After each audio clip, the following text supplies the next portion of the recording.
Immigration et frontières. Bonsoir Caroline Christa-Bernard, vous êtes juriste et vous êtes une déçue et disons une inquiète de l'Europe. Vous habitez près de Calais. D'abord, je vais vous raconter votre histoire en deux mots parce qu'elle est particulière. Vous aussi d'ailleurs, vous avez fait Erasmus. Vous aussi, vous étiez une amoureuse de l'Europe au départ. Vous avez longtemps aimé cette Union européenne. Vous habitiez, il y a quelques années, l'immeuble du Bataclan. Vous étiez donc aux premières loges quand l'attentat s'est produit et vous avez alors décidé de déménager. Et en quelques années, vous avez totalement changé de point de vue en étant confronté à une réalité et en particulier celle des migrants à Calais, puisque vous êtes installé juste à côté de Calais. Qu'avez-vous vu? De quelle réalité parlez-vous? Alors bonsoir, j'espère que je parle assez fort. Oui, on vous entend bien près du micro. J'ai habité 10 ans dans l'immeuble de l'administration du Bataclan. Donc toute l'équipe du Bataclan avait ses bureaux au rez-de-chaussée. Et j'étais là donc le 13 novembre 2015 dans l'immeuble. Et j'ai été donc confrontée à une personne décédée qui était dans ce bureau. Et je dirais qu'en 24 heures, 48 heures, mon regard sur la France, sur le vivre ensemble, a changé véritablement, car pour moi, ce qui s'est passé au Bataclan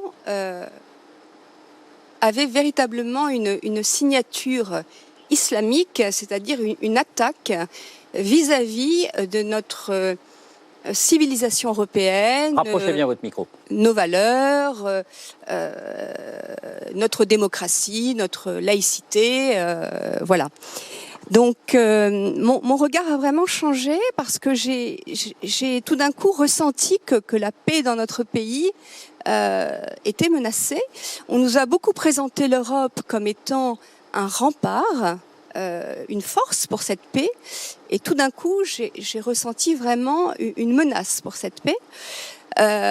Et donc, les choses ont vraiment évolué dans ma manière de percevoir la situation en France, car au fond, cette Europe qui a été construite pour permettre cette paix, en parallèle, il y a eu donc une immigration extra-européenne qui est arrivée depuis 30-40 ans en France, en Europe, et qui, à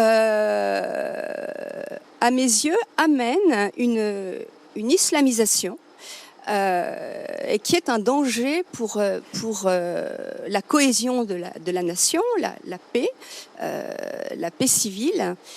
Et cette islamisation, nous la constatons tous les jours.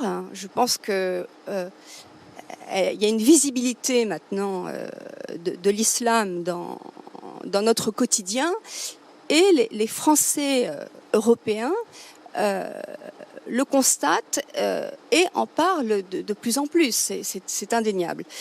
Et donc, moi, ma crainte avec une Europe avec les frontières ouvertes, c'est que notre identité, notre civilisation européenne soit menacée, que nous soyons peut-être d'ici quelques années en minorité, avec une civilisation différente qui s'installera.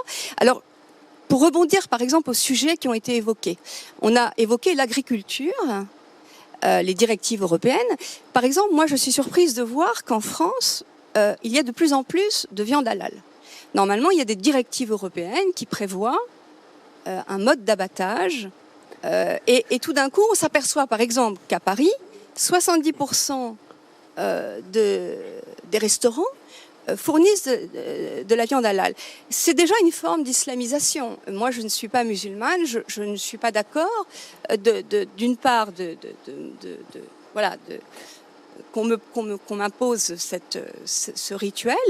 Et c'est aussi, je pense, l'Europe a proposé des normes qui protègent les animaux. Voilà. Un autre exemple. Madame Bernard, c'est la question que j'allais vous poser. Vous faites allusion à deux choses. Donc vous dites des frontières trop ouvertes et puis une islamisation pour vous qui prend trop de place. Est-ce que c'est un problème national ou pour vous c'est vraiment un problème européen? Alors c'est un problème européen. Je pense que tous les pays constatent cette situation. Certains pays commencent à réagir, on le voit bien avec l'Italie, avec la Hongrie, mais la France voilà, il y a encore, je dirais, un politiquement correct. Un autre exemple, par exemple, on parlait d'Erasmus et vous parliez des couples qui se forment. Moi, j'ai aussi dans ma famille des couples, enfin même autour de moi, franco-musulmans. Eh bien, étonnamment, les femmes françaises ont dû aller faire la cérémonie dans la mosquée. Elles ont dû donner des prénoms musulmans. Et est-ce qu'on voit, je dirais, à l'inverse, des personnes de confession musulmane faire le pas vers nous, de se dire voilà, les prénoms sont français, il y a un socle on vous entend plus, rapprochez votre micro. Un socle catholique aussi en France. Il y a aussi des conversions dans l'autre sens, cela dit. Voilà, il y a des conversions, mais il y en a aussi. Non, et elles sont menacées de mort par l'islam. Bon, enfin, il y en a aussi. Donc, en réalité, voilà. Est-ce que vous avez une question, une remarque à formuler à Daniel Cohn-Bendit? Alors, effectivement, moi, j'ai donc quitté Paris pour le Pas-de-Calais, où la situation est aussi assez délicate, puisqu'il y a la situation des migrants. Nous les voyons dans beaucoup de villes du Nord Pas-de-Calais. Il faut bien sûr leur apporter de l'aide, de l'humanité, mais on constate sur le terrain, si vous voulez, comme vous le disiez par rapport à cette jeunesse, il y a beaucoup de pauvreté, il y a une jeunesse française qui est défavorisée et qui s'interroge aussi sur son avenir et qui est confrontée donc aux jeunes migrants. Il y a des questions qui se posent. Et donc moi, ma question, Monsieur Cohn-Bendit, c'est que